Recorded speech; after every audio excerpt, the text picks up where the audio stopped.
Everything True Podcast Cinema, or Everything True Cinema Podcast. Choo, choo, choo. Hello, everybody. Everybody get happy. Yeah, I don't know if YouTube's going to pick this up, but we are live. Okay, so if you're control that, you could also type. All right, something everybody. in chat, like welcome to Everything True Cinema. Feel free to ask questions. Definitely make sure to send us questions. We've got a couple of things that we're going to talk to. First of all, welcome to the weekly Everything True Cinema podcast. I am aware that there's probably nobody in here yet, but you guys are coming, so we'll repeat it. Hello. It is Tuesday, September 17th at 7 p.m. Central Standard Time. Tonight, I am joined by Dr. Aaron Stoverwright. Welcome, sir. He's the producer of the program. And thanks for having me. Of course. And then, of course, we have the all-knowing Sean McAninch, the wizard behind the curtain. Don't look back there when he's back there by himself. And my name is Thor Marino. I'm a writer and director, and I'm excited to do this once again. As some of you may know, we just started this up. We took the summer off, had some projects. Everybody was traveling, and we had some things going on, but we're back as we slowly drift into wintertime. Football's back. That means everybody's dusting off their crock pots and getting ready for, this time of year, the stuff that's coming up soon. And there's no time like the present to discuss some cool stuff in the movie industry that's coming. So I want to start with that. First of all, yes, most anticipated horror film of the year. Yeah, I love it. So the movie Schism, that's my movie, and I'm very, very proud of it. You can see the trailers if you're on here and you go to my videos, you can see the trailer, which got like 1.2 million views. Now, if you're a studio film, that's really no big deal. But if you're an independent filmmaker like I am, like we are, that's huge. So we are honored and very humbled by that. On YouTube, in a couple of days, I think we got 165,000 views on YouTube, which again, that's not a huge amount if you're a studio production, but for a small company like us, that's a big deal. And we couldn't be more excited about it because, this movie has been something we've been working on for a long time. Again, it's called Schism. It's a thriller horror. I just got to screen it on a big screen, on a movie screen last night for the first time, and I was smiling the whole time. I'm so excited to share it with you guys. So enough about me. Let's talk about some cool stuff that's coming up, you guys. First of all, I found this kind of drifted into my kind of peripheral, and I'm kind of excited about it. For those of you that are into the Last of Us game and or TV show, or both, as most of us are, I was listening to some of the producers and one of the reps from Naughty Dog talking about how they are developing the third installment, working on the story for the third installment of that game.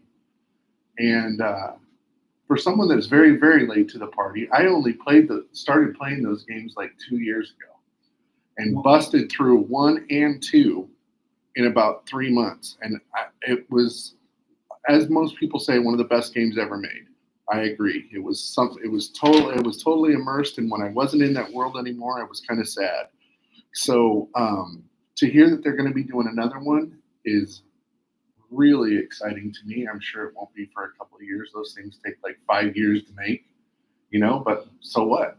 We know it's coming. That's very exciting. It's very exciting. Yeah, I've never played that one either, but it's my favorite, my daughter's favorite. So. Yeah. Well, a lot of people love it and play it over and over and over again. It looks fantastic.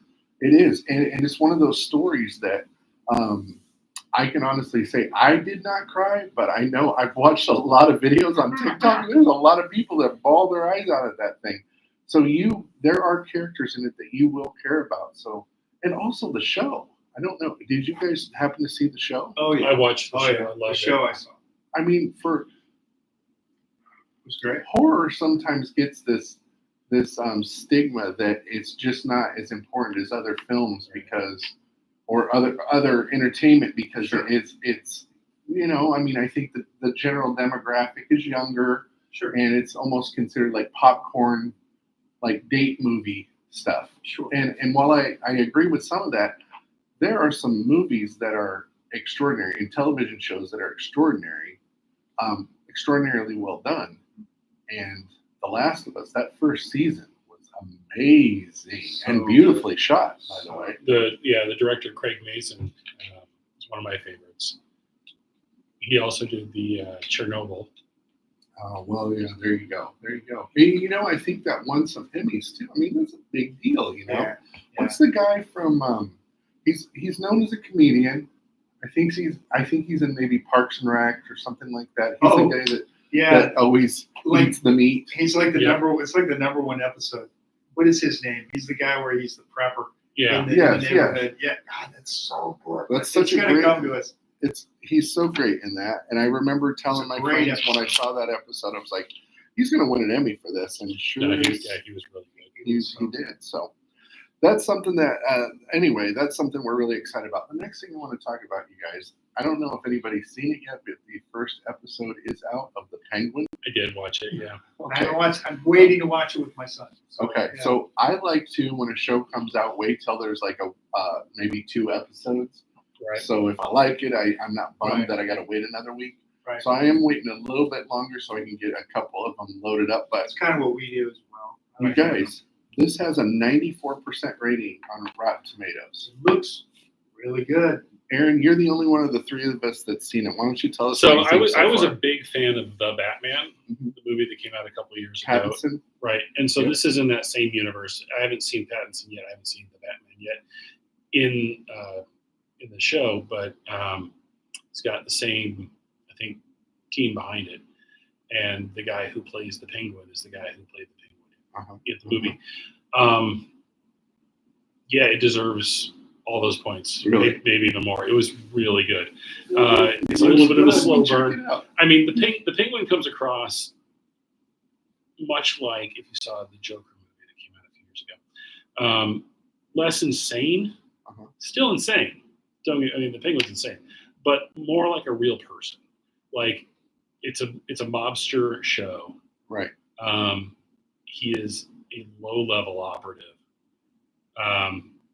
Middle management Right. at best, but ambitious, and faces some hard decisions and makes some decisions that show him to be insane, and some decisions that show him to be a loving, caring person who doesn't necessarily want to be just unrelentingly evil. So, Well, I did see a meme on somewhere today, and it literally had a picture of the Penguin, and it said, "The new Sopranos show is crazy." that's about right. That's about right. So I don't know. It looks sounds really good. I'm good to so me. glad that you like it. The cast is solid, obviously, but also the production, the set design, those I know this is things people don't this think is about. a Max production, right? Yeah, it's Yeah, top they notch. I love spend Max. money. They do. They They're do very- it right. The only thing I don't love about Max is that it's called Max. I know we Yeah. discussed that, and I Just- agree with you. It's so ridiculous. It's So just it's also ridiculous. the stuff that is still like if you go into the Max app, there's a tab for the HBO stuff, and the stuff Uh-huh. that's still being produced under the HBO banner is better. Yeah. And I think the Max is now a property of Discovery or something. Such a weird I thing. don't even know. It's really sad too. I don't know about you guys, but I definitely have lots of memories of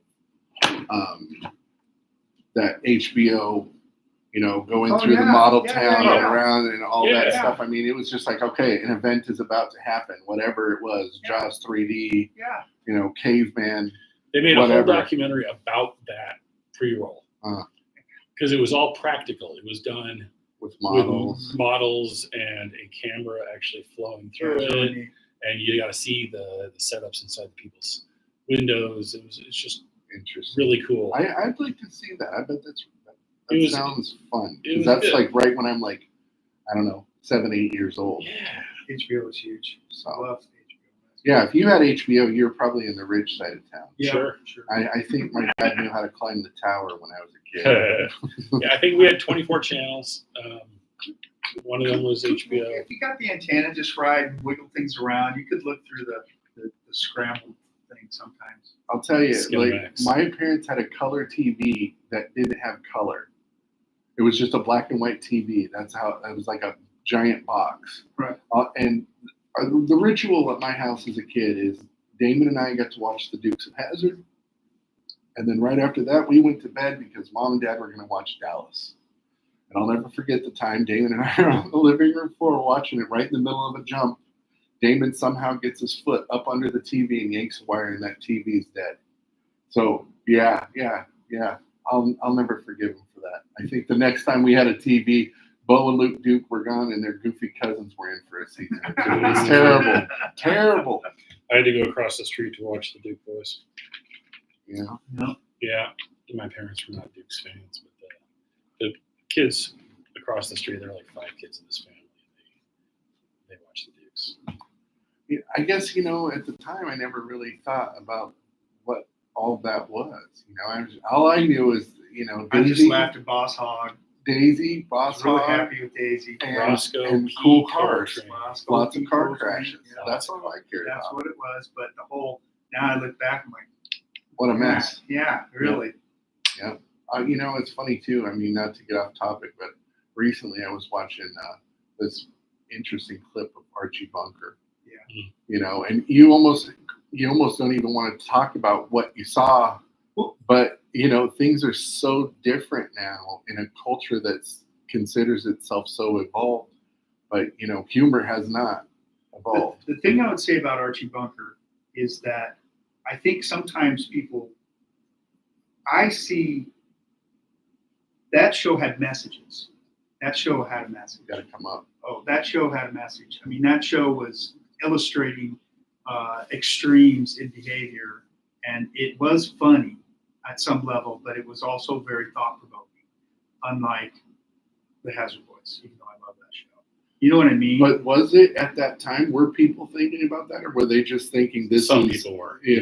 No, they were, because they talked a lot about civil rights and women's rights and black rights. Even though he was on the surface a very racist person, if you watch the show, it had a lot of black people on it. It had a lot of The spinoff was- successful black people, and him acknowledging that, and then there was and stuff with women, his wife. I mean, Did you guys watch the ones that? Who was the famous producer that did those? He did all of those big shows in the 70s. I'm trying to remember his name. The old dude. Yeah, He just his name is on recently everything. passed, I think, but he's the guy that Mary did Tyler Moore and all of the those Jeffersons. shows. Norman Yeah, the Norman Jeffersons. Lear, yes. Yeah. So about 10 years ago, it was probably about 7 or 8 years ago, they redid an episode of each one of those with a current cast. So they did Interesting. Archie Bunker with Really? Woody Harrelson and Marissa Tomei.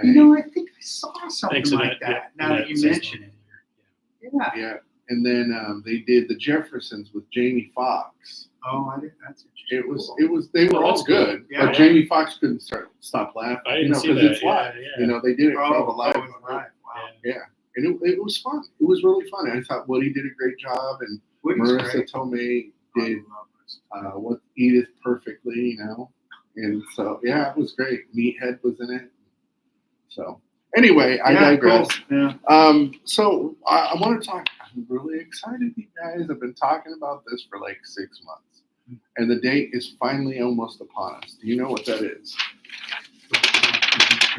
So, a couple of the big movies this weekend. We've got a horror movie that actually looks kind of fun. It looks pretty creepy. Which one's that? It's called The Bag Man. Okay. I don't think it has anybody huge in it, but it does look fun. It looks like it's kind of a boogeyman type. It'll get your kids kind of monster guy.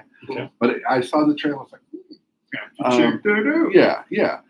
The Wild Robot, which Saw previews for that. looks like that's going to be a really sweet Pretty movie. cute. Looks like it's going to be a really fun movie that you can take your family to, but adults are going to be in there by themselves, you know, because it's good. because Yeah. it's good. Yeah, not creepy ways. Right. Not in creepy ways. It looks like a really sweet story. Yeah. So, yeah, I'm really excited about that. But the one Yeah, wow. I'm really excited about is the Megalopolis. Megalopolis. Me too, Alright. actually. Me too. So I've been seeing more trailers and stuff like that. This might be this guy's last movie, man. He's old. And it still looks freaking amazing. I don't know how much money he spent on it, but it's a lot. Over $100 million And of his own. It was money. all his. That's what I was gonna say. It's all his. I mean, I'm so intrigued because of that. I mean, you think of everything being produced now. I mean, it's not one person. Maybe a person had a vision, but there's so many people that get involved before it's done. You know, and this is all him. This is what he wants, and I can't wait to see it. I can't either, his man. whole He life- literally took his. I'm trying to remember. So what he did was in like the 80s, he bought a pretty famous wine company, Yeah. like the one that was. I'm trying to remember what it's called, but it was the one that was like on TV all the time and stuff. Ernest Gallo. Gallo. It wasn't Gallo, but it was something Yeah. like that, Yeah. right? It didn't come in the gallon jug like my grandpa used to drink with it. But no, dude, I'm trying to remember what it was because I remember him saying it was a lovely wine. And I was thinking, really? Okay. But anyway, his wines are really good. The point is he mortgaged his vineyard, the Coppola, name, to be able to finance this. Huh. And I'm telling you, even if it wasn't him, I can't understand how people aren't. It just looks gorgeous. It's going to be weird, I'm sure, but it looks gorgeous. I think they're just mainstream. They're afraid of everything. I mean, they just want like rinse repeat type things. It seems like in Hollywood, and I bet it just scares the crap out of them. Right. I need to get closer. Thank you. But Yes. it just scares the crap out of them. That's what I think. So, over the course of the week, I was able to. I've got about 8 or 10 questions, but there was 2 of them that I really liked, and I thought that they would be good conversation pieces for us today. One of them is, how important is the theater experience to you now compared to pre-pandemic times? And do you see yourself still going to the cinemas regularly? I think that's a great question. I'm pretty sure I know your answer, Aaron, but I don't care. I want you to tell us in your own words. Let's start with you. Sure. Yeah. No, it's more important to me now than ever before. I've really fallen in love with one of our local theaters that closed. It was the theater I went to when I was in college. It was the campus movie theater by the university I attended, and reopened recently a few years ago as a not-for-profit, community-focused organization. I have a membership. I get $5 off my tickets and a free bag of popcorn every time I go. So I go as often as I can get myself there. And Coppola's movie is opening Thursday. Really? On their screen. And they've also added a second screen upstairs. I don't like to sit in that screening if it's too busy because it's too small of a room. But it's like a home theater if you have the money to blow on a really nice home theater. Okay. So it's pretty good, and you still get the beer, and you still get the popcorn, and so they're doing beer there because they didn't back in the day. And they do thematic mixed drinks based on what's showing. Love it. They've got the full range of local breweries in cans, and then they've got like 2 or 3 on tap. Yeah, it's great, and I'll go to anything they show. Because of the experience of seeing it there. They do things like during Oscar season, they do all of the competing shorts. They do all of the competing documentaries. Oh, cool. And they usually do it upstairs. So you might be sitting there for 5 hours to watch these things, 6 hours sometimes. But it's the cost of one ticket. You go in, you watch everything that's an Oscar contender in a category. Sure. And I think that's just such a great service. I think it is too. I love that for those of you that don't know, we are currently in Des Moines, Iowa. And Des Moines has been working really hard to not be as lame as its reputation used to be. Yeah. And We're I in think the that, news lately for outlying homelessness. So well, we're in the news sometimes for a lot of things that I'm not particularly proud of, but I don't think that's indicative of our entire community. Not I at think all. that this is actually quite a wonderful place to be. And I can tell you, like I said, spending a summer in Los Angeles, um, it feels really good to be back in the Midwest. It's just the pace, and Right. I think, and I've done it myself. I've definitely taken for granted what a nice place this can be. very So- easy to do. Yeah. Now you can't swim on our beaches. It's not safe. It's too much nitrate in the water. So LA is nice in some ways, And the monsters. and the monsters, but we've got a real sense of community and a sense of belonging, and it's a beautiful town in its own right. And Really- we really do good have a restaurants. really nice, yes, that too. And we do have a really nice and pretty supportive art community. Yeah. Really. Not just film, but also music and art. I mean, when I say art, I mean paintings, photography, all, whatever kind of fits under that umbrella. Those things are embraced and they're celebrated with wonderful festivals and things like that. So Yeah, and to build on your actual question, yeah, we've got the Varsity. We've now got 2 art house cinemas because the Fleur is back open. right, right. And that's where they hold a lot of the 24-hour 40 film festival, 48, 40-hour yeah. film festival. And I don't. My friend, Yeah, who I like to go there's to movies lots of with, live theater. a lot of live theater. Yeah. I get dragged Right. out to the Cinemark all the Good. time because that's where a friend of mine really likes to go to the theater. And I don't care for the experience there as much. I feel like it's sitting through 30 minutes of commercials to see a 90-minute movie. In those cases, I would much rather be in the Varsity, even though the Varsity has those old-fashioned chairs that don't recline, they're not puffy, Mhm. and they don't shake when the. Yeah. But still, It depends on the experience you seek, I'm sure. Yeah. I know that for myself, movies to me, and I'm sure that's why I'm in this industry, is because it was such a magical thing. When I was a kid, to see Poltergeist, Indiana Jones, E.T., Raiders of the Lost, all these movies, and see this in a dark room, this beautiful dream comes up on this giant screen in front of you. It is wonderful. And I do find that since COVID happened and these movies were coming straight to your TV, that I have got somewhat lazy. And I don't know why, because I do go to movies, not as much as I used to, but every time I go, when you smell the popcorn and you see the red carpet and all of the things that you remember, it all comes flooding back to you, and you sit there and you have that experience, and it's like nothing.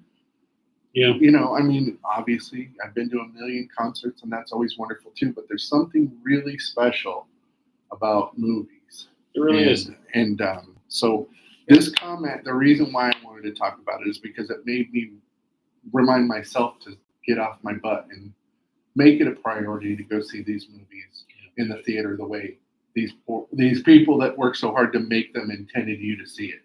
Sean? I think it's a little more important now too.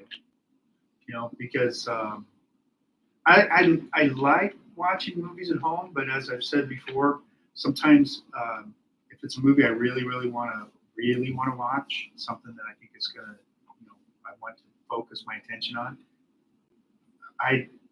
it's harder at home than it is at a theater. At a theater, everyone's supposed to stop talking. Everyone's going to get up in the middle and start running water in the middle of something. You know what I mean? Or ask you, a question out loud, or let the dogs out, or all the interruptions that you have. You get to focus on the movie, and I like that. I agree. I like that. And I like the popcorn. And I mean, what my first real job was in a movie, and I loved it. Yeah. It was great. Yep. I've never. I don't want to misspeak, but yeah, I've never worked at a movie theater, but I don't think there's a better, more fun place to be. Robert Evans said that for people that work in this industry, that is church. And that may be a controversial thing to say, but I totally understand what he means.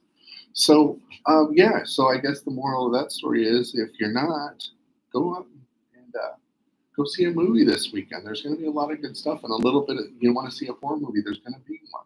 You want to see something that is probably going to be talked about for the next 100 years. Go see Megalopolis. And, Right. You know Well, Annette is saying in the chat that there's lots of live theater too, and that's something I was reminded of. I missed the show Jersey Boys, but I live pretty close to the community theater. We have a lovely community theater. Yes. We got professional theaters too. We've got professional theaters. I've been going. They converted the old Skate West into a theater. Uh-huh. I've been going to high school cinema because a good friend of mine, or high school theater because a friend of mine's daughter is in the plays now. And I tell you what, I love amateur music more than I love professional music. Like I would rather go see a band of guys that get together on the weekend and practice and play, but still have to keep jobs to pay the bills. I would rather see them play than I would see, almost any professional full-time musician. And I feel kind of the same way about theater. Like I love amateur theater more than I love the touring company that comes through and plays down at the big downtown. Well, I will tell you that I do not have a lot of I don't go to a lot of theater, but I can tell you this. I about 5 or 6 years ago, I went to the Des Moines Playhouse, and I saw Misery. Mm-hmm. And it was. I think I just saw it again last night. I saw it. It really reminded me of Misery. Since Annette is in the house. Yeah. And man, that was cool. It was really, really cool because I'd read the book when I was a kid, saw the movie when it came out, loved each one of them, and then to see it in person was really, really cool. And it was so fun how they kind of, how the way they do these things for people that aren't familiar with theater. And I highly recommend you try to find something you think you might be interested in. Try it out.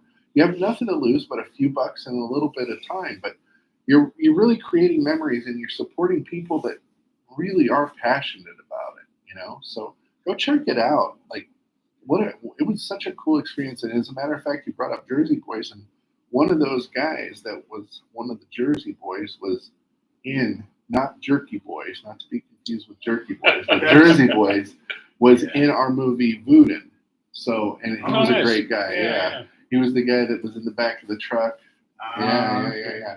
So apparently, I didn't know this of you, sir, if you happen to be listening, that I've been told you have a wonderful voice. So congratulations. I heard that it was actually, I heard that it really did well, and I heard it got great reviews. So congratulations to that cast. That's awesome. All right, guys. That was question number 1. The other one that I decided to pick was something that, for you guys that listen to this show, I harp on this quite a bit, but this is the thing. Yeah. So have you heard, is anybody familiar with the new Brad Pitt, George Clooney movie? It's called Wolves. No. Okay, so it's supposed to be, I don't know a lot about it. It says that it is a comedy thriller, okay? And again, Brad Pitt, one of the biggest stars in the world, right? Yeah. And George Clooney, Hollywood royalty. Both of them, in my opinion, those are like, like the last of the true Hollywood icons, male icons, right? Yeah. So they're in this movie together. They've done multiple films together, as we all know, like the what are they called? Ocean's 11 and stuff like that. And they're actually in real life best friends and always picking at each other and cool stupid pranks. I did not. But they've got this movie. It's called Wolves. It comes out on Friday. Okay. Mm-hmm. On Monday, it goes to Apple TV. Oh wow! So if you want to see the theater, you got to go. Yeah, and it's not even getting a national release. It's wow. getting like a really small, like 20 theaters, probably both coasts. Oh, fun. So that's just to qualify for award season, sounds like. Could be. I don't know if they. Mischief skeptical over here. Here's my thoughts, though, and this is why I bring it up, because those guys 10 years ago could have done anything, and you knew that was going to international theatrical release, right? And I don't think anything's changed as far as their talent, their ability. They're both still extremely handsome gentlemen. Sure. They're movie stars. They are movie stars. Okay, I think they both have Oscars, right? But Probably. Hollywood doesn't want to put them in the screens. They don't want to put that movie in the theaters. I don't understand. I ask, I ask anybody who's listening, how is this possible that Iron Man, which I really do blame, Iron Man, started the whole thing of all of these movies that are these action movies filmed in front of a screen, and now you have directors like Martin Scorsese who has to beg for 10 years to do The Irishman. Yeah. And, it doesn't make sense. Why is there not a production company out there that is saying we don't have to have stars to tell good stories? What is going on? What can we do as a society, as filmmakers, as film lovers, other than kind of what we just said, which is get our butts to the theater? But why does every movie have to cost $300 million and have an expectation of $2 billion? Yeah. Why can't we see movies that are in the $2 to $5 million range that are great stories? I don't think they know a great story. Well, that's the thing. That's really what it boils down to, because here, who was it? Somebody was just talking about this, and it was an old interview, but they said Hollywood used to be run by people that wanted to see great stories. And now it's run by people that have business degrees and no talent whatsoever. I think that's a big part of it. I mean, if you could fund 20 movies at $5 million a piece, or one movie at $100 million, and those 20 movies might make you back $200 million, and they might not. But that one movie has a very good chance of going out and making $1 billion. Because it's got a bunch of superheroes and nobody has to think very hard about shit. I think superhero movies have ruined the small budget production. I think absolutely. I think you're right that is why they're doing it, but in my opinion, they're not thinking right. Because why would you want to put so much money into one project? Because the failures on those are huge.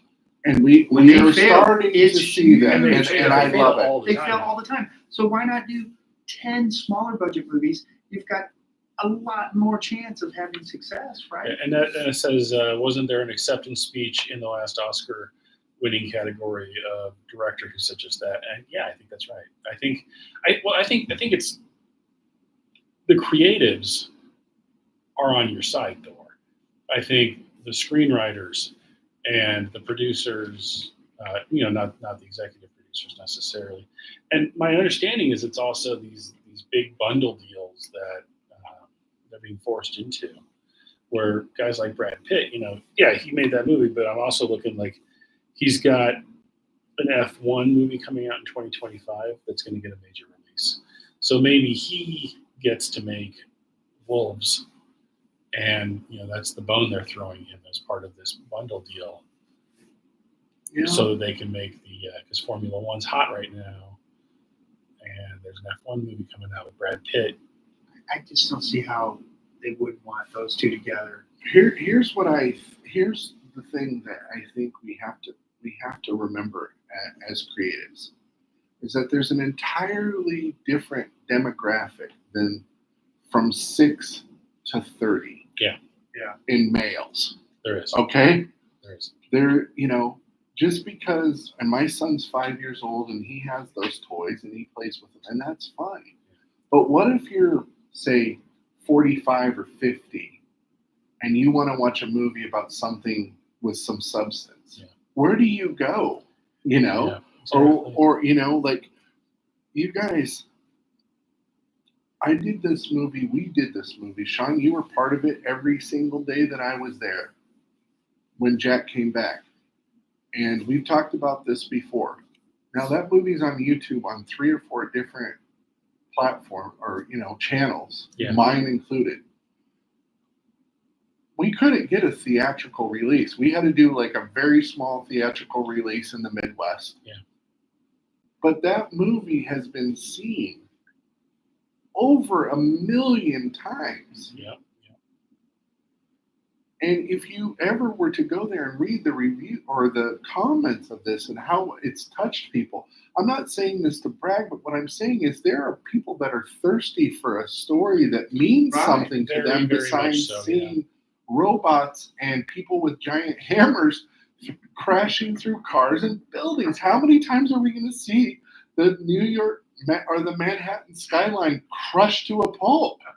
It is so stupid. Please, God, somebody come to their senses. It's really true, and it's the distribution piece, right? It's like you made a movie that is loved by people, but you don't necessarily have that distribution piece.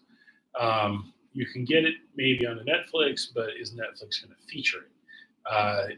How do you get it into the hands of the people who want it? The people are out there, they want it, you have it. How do you connect those two things? I remember back in the late 90s, early 2000s, the music industry was looking a lot like that. When the big music companies were still, producing physical media. Right.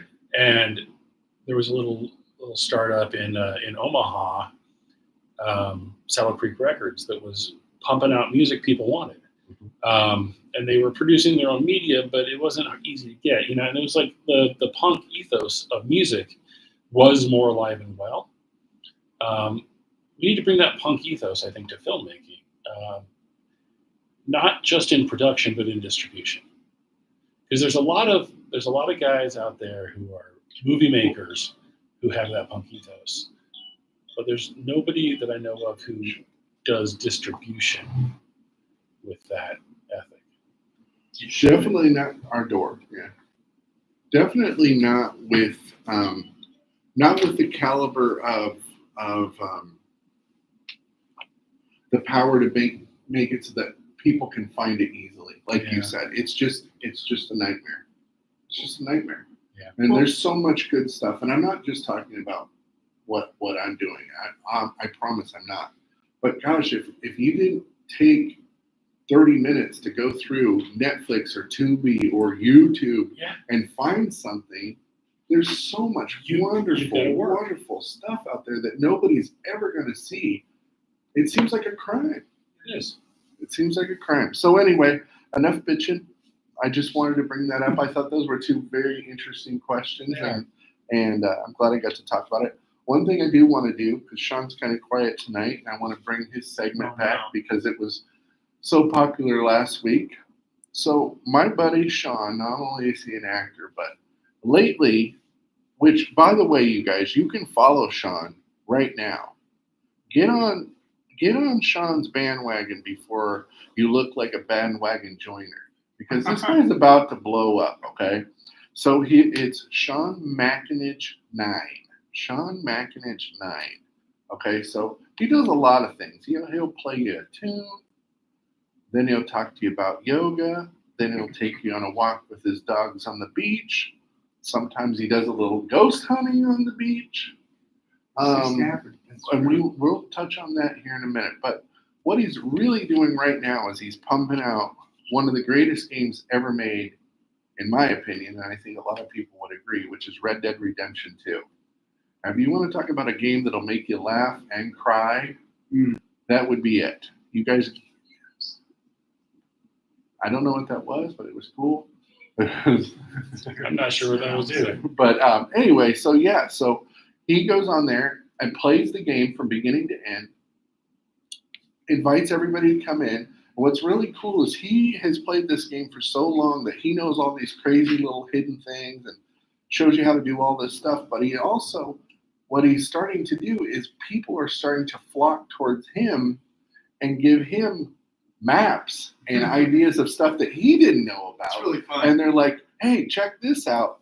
And so Red Dead Redemption is a Western. So if you're not into Westerns, you're probably not going to like it. But if you like stories, you're going to love it. And the thing is this thing is so vast you can really get caught up in it like you're watching a great film or a great television show. It's like watching The Unforgiven in a video game. And so Yeah. when everybody gets together and they start talking and sharing their ideas and sharing places that you can go to find gold or save a damsel in distress or maybe a guy that's getting eaten by wolves, whatever it is, it's such a great game. And Sean has blown up in from last week to this week. His followers have quadrupled? Almost, yeah. So, which is pretty remarkable.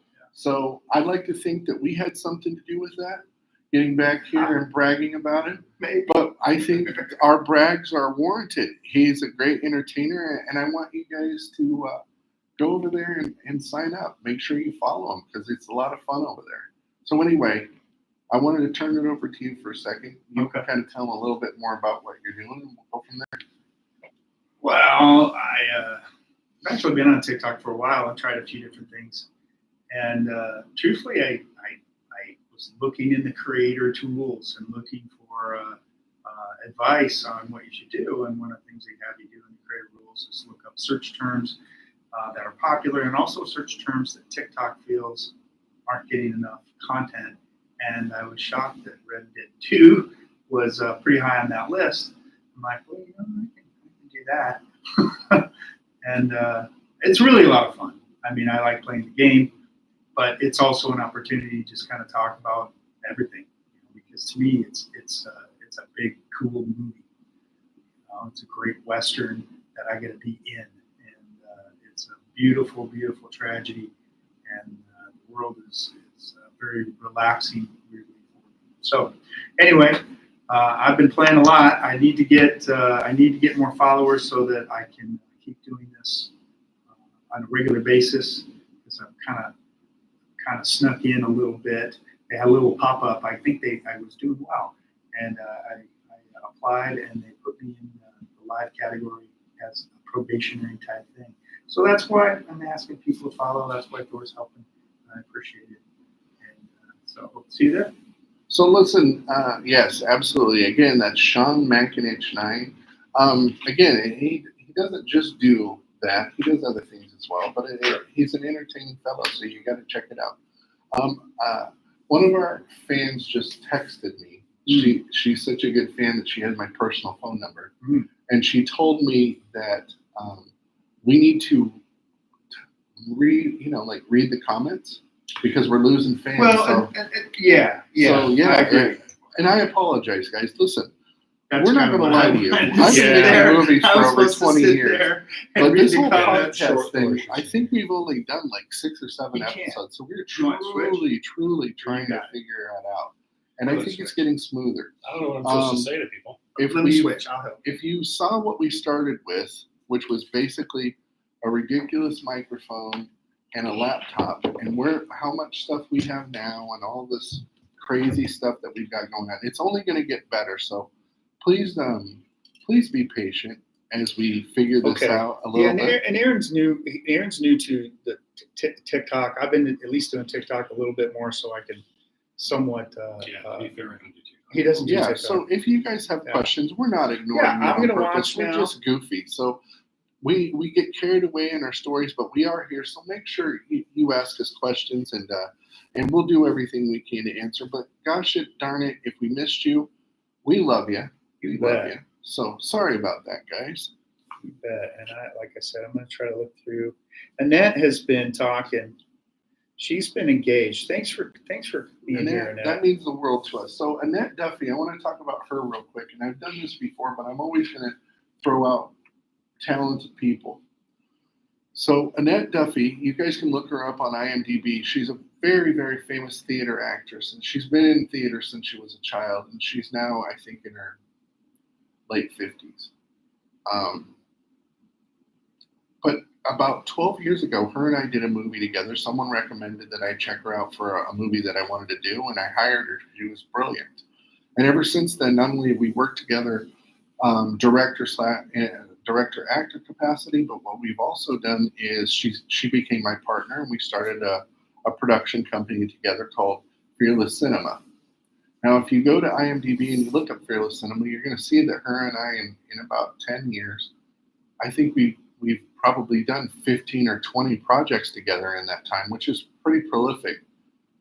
She is one of the most talented actresses. Now, she's worked in Los Angeles. She's worked all over the country, both in theater and film. She's worked with big named actors. She's been on huge television shows.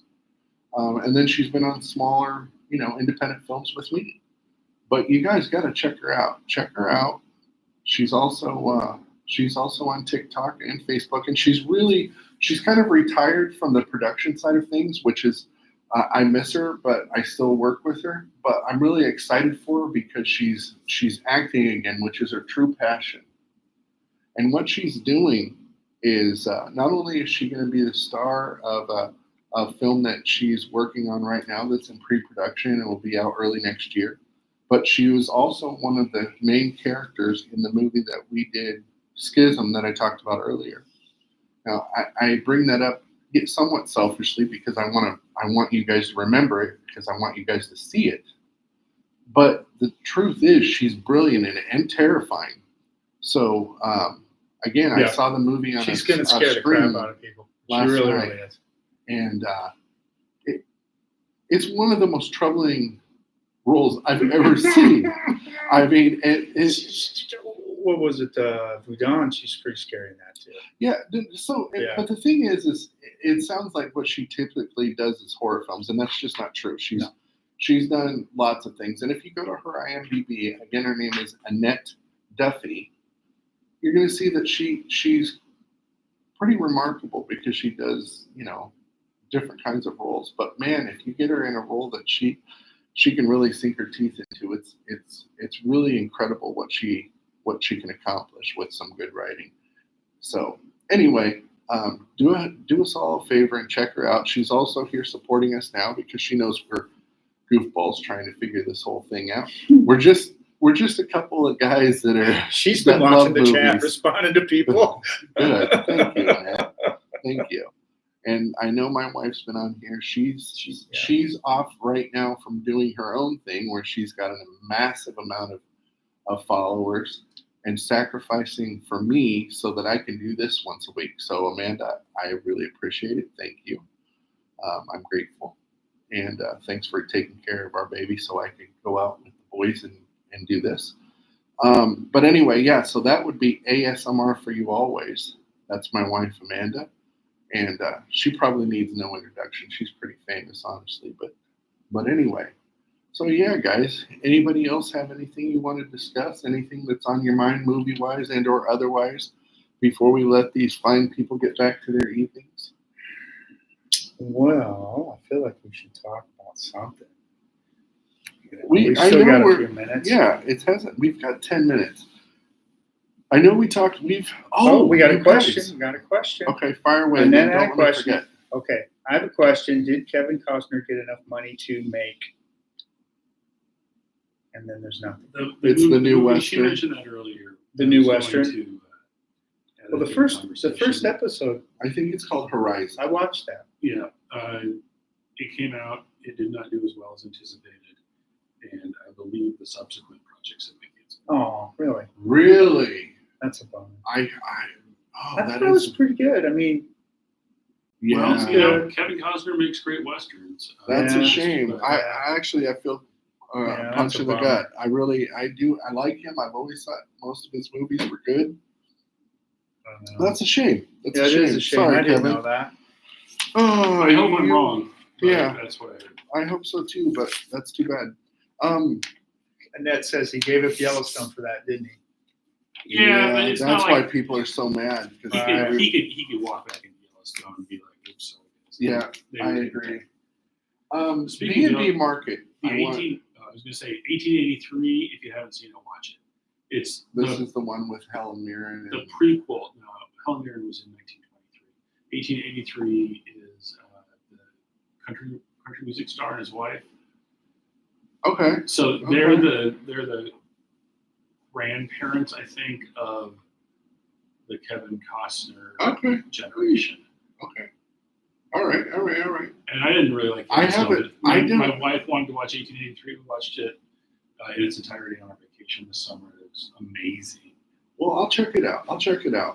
I feel bad because sometimes I really am late to the party. I did this with Game of Thrones for like 7 years. Everybody told me it was the best show ever, and I just couldn't get into it. I had to watch the first 3 episodes like 3 times before it clicked for me, and then I couldn't imagine a world without it after that. Before we go any further, guys, and I should have done this right off the top, but if you were in Des Moines, you probably already know about B&B Market. Now, B&B Market is one of those truly old-fashioned, like butcher shop, like neighborhood markets, okay? You go in there, they have a full deli. You can get any kind of sandwich, burgers, tenderloins, whatever you want, onion rings, french fries. It's a family affair. Brothers running the place in the back with the paper butcher hats, just like you remember. It's true. Their wives work and their daughters work up front and run the counter. It's just a tiny little grocery store, literally right in a little Sevastopol is like what they used to call that neighborhood back in the day. Just a tiny little neighborhood, and they're the coolest, most supportive guys you could ever ask for. They're wonderful people. Brooks family. They've been doing this since their father and grandfather ran this place back then. So is that in Sevastopol Station in that building? It's catty corner to that. Corner to that. Yeah. So anytime, look, we're a big city, but we're not a big city. So anybody anywhere in Clive, Urbandale, go over there for lunch. Go over there and get yourself some steaks and grill them before it gets cold and you don't want to use your grill. Go over there and tell them Thor and the boys sent you. Go over there and get yourself a nice lunch. Sit down. They're going to treat you like they've known you forever. I'm telling you. And if you're real lucky, you never know. You never know. If you know, you know. Because there's a lot of people that know when you go in there, you get extra special treatment. So go in there and have a good time. Tell them that Thor sent you, and you'll treat yourself. So thank you guys, B&B Market over there. And God, what is that street there? It's like Southeast 5th. Yeah. Like by South Union, Yeah. Southeast 5th, in the South Side Bottoms. Yep. It's like 2 blocks east of Southeast 14th. Yeah, that whole area, that's where like Graziano Sausage is right Graziano's there. not too far. Yeah. Everything. Yeah, they're all real close. All the good stuff is over on the South So Side. good. I was just talking to Willie Farrell about this the other day, actually. I had a meeting, like a dinner meeting with a couple of the great comics in our cities, John Bush, Willie Farrell, and Bill Blank. And we had pork chops, and I was just listening to these guys go back and forth making jokes for about an hour and a half, and it was hilarious. But anyway, Willie Farrell's obviously a Southsider, if you don't know that. And the guy, we had a very serious discussion, and neither one of us could disagree that Des Moines Southside has the best Italian food you could ever ask for. So We're we'll lucky. get you some. Yeah. We're lucky. So that's over in 2001 Southeast 6th. 2001 Southeast 6th, B&B Market, home of the killer sandwich. That's right. All right, guys, thank you so much. Just remember, we're here every Tuesday night, 7 p.m. Good Lord. What is that? He's showing me a picture of a sandwich. Yeah. I don't know, but it looks amazing. It looks like sausage and salami and wrapped in a puff pastry. It just looks like the most amazing thing. Well, and here's the thing, too, guys. They make these giant sandwiches. I've actually hired these guys to cater the movies sometimes, and they'll bring boxes and boxes of sandwiches. So if you're entertaining, you guys want to get some sandwiches for the game, the college games on Saturday, or the big game coming up, whatever. Go in there and get some, and make sure you tell them Thor sent you. Have a great night, everybody. Thank you for listening. And we will be back next Thursday, 7 p.m. Central Standard Time. Aaron, thank you so much for your insight. Sean, great job. We'll talk to you soon, guys. Good night. You want me to end it? Yep. Good night, everyone.